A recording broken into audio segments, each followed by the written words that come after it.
Hey guys, hope everything's going well. You guys know the drill. Smash the like button, subscribe if you haven't, and comment down below. Follow me on Instagram at AIH_sports. And hello to all my new followers that came over from the Personal Finance Dad YouTube channel. And once again, thank you, Dustin, for having me on. And I told him this before the show, and he is really great for this hobby. He's a really positive person, and he kept me going through this pandemic. Or the past year, I've been watching him quite frequently, more than most of the other channels. So once again, thanks for having me on. Alrighty, speaking of Dustin, we were talking yesterday about Drew Brees versus Peyton Manning. I think someone asked that question in the chat, and I want to dive deeper in regards to that topic. And I'm going to also be doing a QB analysis in the coming days, probably over the last few years, of individuals that are still playing. So Drew Brees and Peyton Manning are both retired. A few cards that I have right now. I sold a lot of my Peyton Manning cards, but I'll just keep it in the plastic. This is a 1998 playoff momentum end zone express die cut. I don't think there are too many cards of this. It's a PSA 9.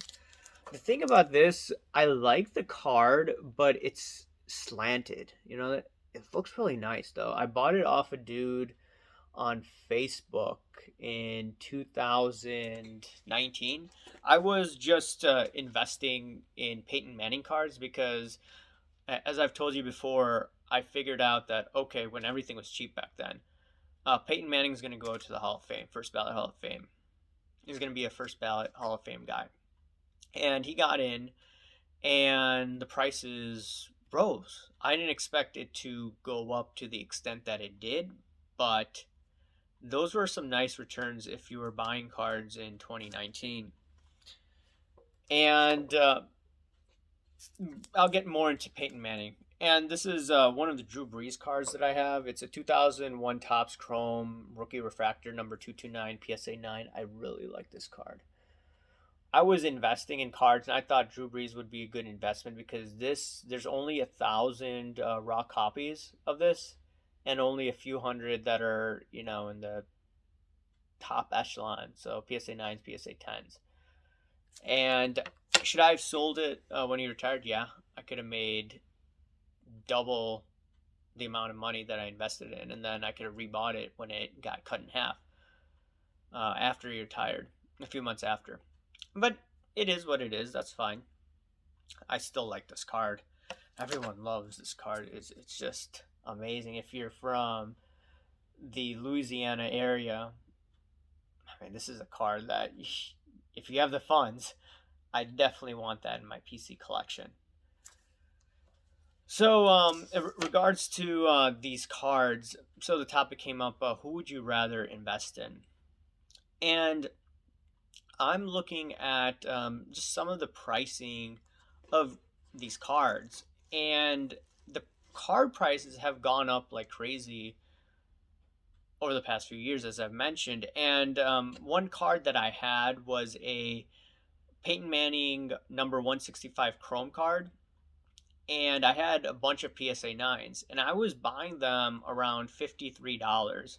And right now on eBay, you could buy it for probably around $205 to $220. On PWCC, it showed the sale at $195. I believe there's a buyer's premium. So I believe that it's a little more than $195, but it's around that price range. And it has gone down from the peak. The peak, you could have sold that card around 350, 375 sometime last year, or even earlier this year when cards were going crazy. And I'm just looking at the data set on PWCC's website, which anyone can access. It's much harder to find all that data now that Card Ladder, you have to pay for that. Not everyone's going to pay for that. I don't have a subscription, so I rely on PWCC's online portal. And like I said, few years ago, you could have bought that card for approximately $42. And now it's still a 4.5 fold increase if you take into consideration fees, etc. If you sell on eBay, that's a pretty good return. And at its peak, it went to about $350. So a $40 investment approximately, and $350, you're talking about a 7 to 8 fold increase in that card itself, which is insane. So that's how much it went up. It went up about 700% within a few years, and now it's gone down. It's decreased in price, and I understand when people may see a sale, but you have to look at the context of it. $42 to about $200, close to a 4.5 fold increase, 450% increase. And I talked about this time in and time out. The S&P 500 goes up approximately 10% a year. So you're looking at what, 20% in totality in 2 years, which is a decent return. And if you look at the Peyton Manning cards, still up to today with a correction, it's a 450% increase. So for me, from a not risk, but just looking at the math of it, I still want this card to go lower before I want to buy Peyton Manning cards again. And like I said, I was buying them close to $50. And someone threw in a Marvin Harrison Chrome PSA 9. He gave it to me for free, and I sold that for about, I think, 20 some bucks.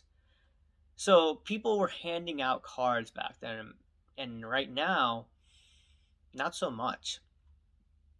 Right now, it's still pricey, in my opinion. If someone doesn't have it in their personal collection, I would understand why they would want to buy it. From a flipping perspective, I guess you could try flipping it, but for me, I wouldn't do that. And I understand the cultural relevancy situation. Peyton Manning is a likable individual. He went to school at Tennessee. His dad, Archie Manning, played for the Saints. So he may get that Southern love. And Peyton Manning is a likable guy, whether he took HGH or not. A lot of people do enjoy watching him. They remember the nationwide commercials. So I understand long term, if people are going to buy him over Brees, that would make more sense. Drew Brees, by the way, is a stand-up guy as it is. He did a lot for the community in Louisiana. I think the one time he may have ticked people off was regarding the anthem situation, but putting that aside, Drew Brees is still a likable individual. He is on NBC right now, so he is culturally relevant. He does Notre Dame games, from my knowledge, so he's going to be there for a while. So it's not like these guys are just going to disappear off the off Earth. I mean, it looks like Derek Jeter has disappeared, even though he hasn't. He's just keeping a low profile. In his 20s and 30s, he was just like partying, hanging out with chicks all the time. And now he's married, he has a kid, and he's the owner of the Marlins, and now he's just chilling. It's quite different from when Derek Jeter was younger.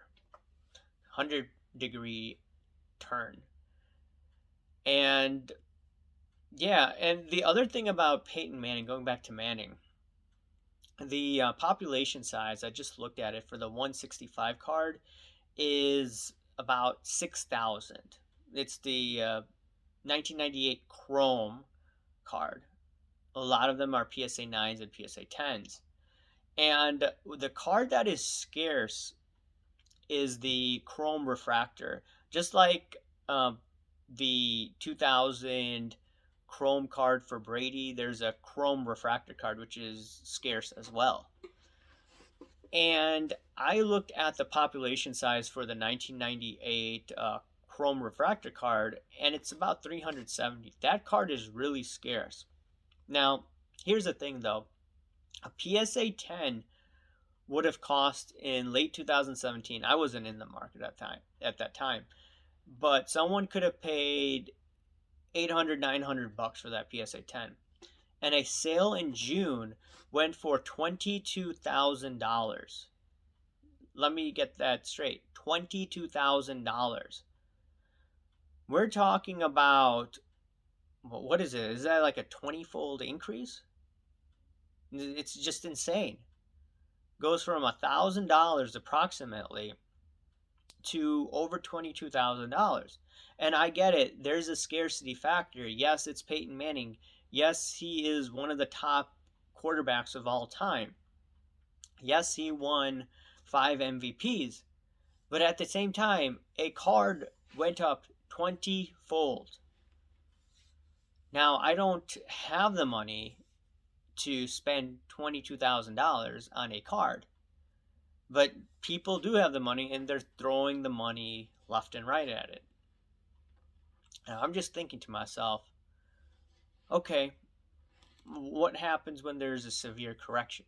Markets don't go up in a straight line like that. Unless if it's maybe a Tom Brady card that has gone up exponentially, but Tom Brady is another beast. Peyton Manning, people would argue, oh, well, he did do pretty well. But the caveat is, well, he choked in the playoffs. Other people may say, oh, he allegedly used HGH.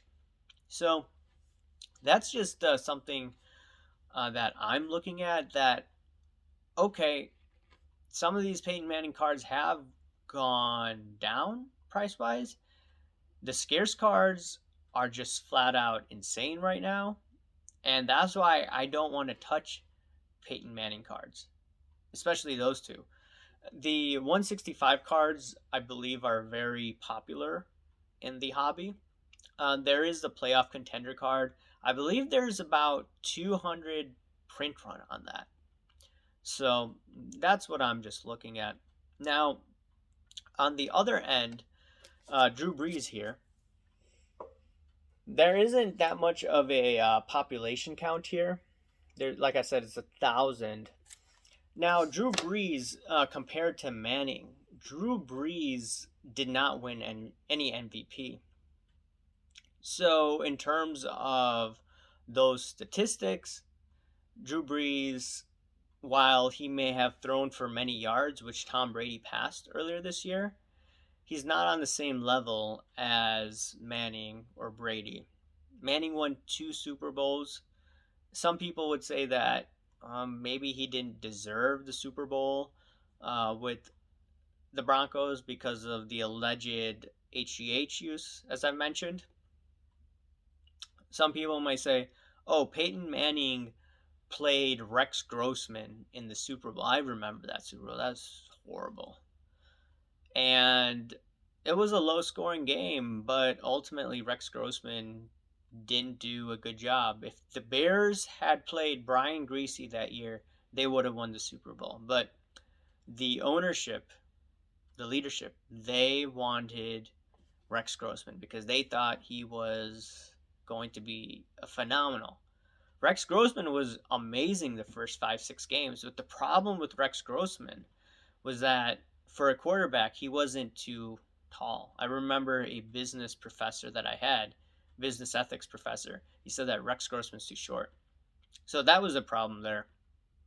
So, yeah, for quarterbacks, I did research. If they're about 6'3" to 6'5", and talking with other people, that's a good height for QBs. And I believe Manning is in that range, Brady's in that range, and then all the other all-time greats. Drew Brees is 6'0", but he was methodical. He was able to get the job done, and yeah. But in regards to just putting money in these cards, the other thing is I remember looking at this card, some comps way back, 2016. I think it was the Mile High Auction Company, something like that. I don't think it's the Memory Lane, but I think it's the Mile High. In 2016, that card was $200. Now it's about what, $2,000. So I'm just looking at it and I'm like, do I want to put that much money into this type of card as of this moment? I mean, a few years ago, I thought, okay, Drew Brees had a chance to win another championship. In 2019, I thought the Saints should have won the Super Bowl, should have gone to the Super Bowl. But there are a few things that happened. The coach Peyton, he decided to throw the ball against the Rams rather than run the ball. And if they ran the ball, there'd be no chance Jared Goff would have had the ball to tie the game in regulation. A lot of people complain about that pass interference call, but at the end of the day, that doesn't matter because they could have just run the ball with Kamara. I think he was with the team, and they would have won the game. But no. So at that time, I should have probably gone into Brady rather than Brees because Brady's cards just went crazy during the pandemic. But still, I do like this card in general. So getting back to the question, Brees versus Manning. So I would say if we see more of a correction in Brees cards and in Manning cards, I would definitely look into Peyton Manning because of the cultural relevancy situation. This is just for an investment. Like I said, I want to see a price reduction even more than what I've seen so far. And on top of it, I want to see a lot of individuals not paying attention to these cards. Once you have that, I want to get into Manning because Peyton Manning, he's well liked in the South. He's a likable guy, more than Brees, even though Brees is a stand up guy. Everyone loves him in Louisiana. But Peyton Manning, just because he's done business with Papa John's nationwide, he's now with ESPN with his brother, Family Guy. That's the guy that I want to put money in for an investment. But I'm not putting the money in for that chrome refractor. Potentially the chrome, because I bought a bunch of those PSA 9s. Population size isn't too crazy. It's about 6,000. Okay, still a little high, but it's okay. Chrome refractor, if that card ever crashes in value, I'm definitely going to buy those cards. But once again, $22,000 for a PSA 10 is really expensive. And another thing, a few years ago, the BGS 10 sold for about $1,270. So what will the BGS 10 sell for? Chrome refractor. Would it sell for $30,000? I don't know. Much more than PSA 10, though, in my opinion. Anyways, guys, let me know what you think. Manning or Brees? All right, guys. Smash the like button. Subscribe if you haven't. Comment down below, guys. Thanks. Bye.